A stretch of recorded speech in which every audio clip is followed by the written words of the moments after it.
I've experienced a lot of violence, including attempted murder, rape. Today, because I've survived all that, I call myself a survivor because some women died along the way.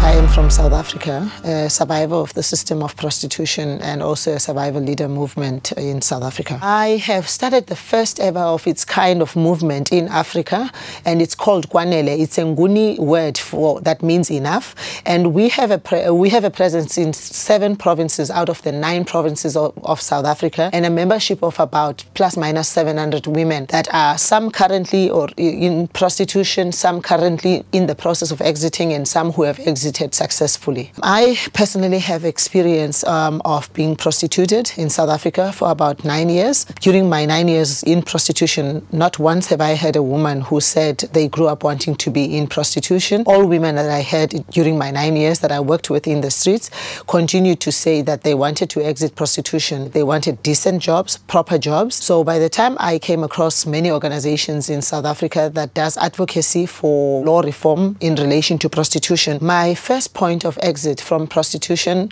was actually assisted by or facilitated by the sex work lobby, who gave me a position as a sex work lobbyist. In South Africa right now, there is a dominant and strong presence of the sex work lobby calling for the decriminalization of the system of prostitution and its recognition as work. And they've been in existence for the past over 20 years now. So we are trying to undo the damage that they've already done by normalizing the system of prostitution, even normalizing the language sex work. They are selling the position of the decriminalization as the only option that is going to assist women in prostitution, that is going to end the violence. We are not here to judge those who are still in prostitution, because we do also understand that we cannot be taking women out without substituting their source of income. The problems or the situations that initially brought them into prostitution in the first place, we understand that they are still there, and we'd like to deal with those first to be able to eradicate prostitution. Society needs to take that view that the ideology of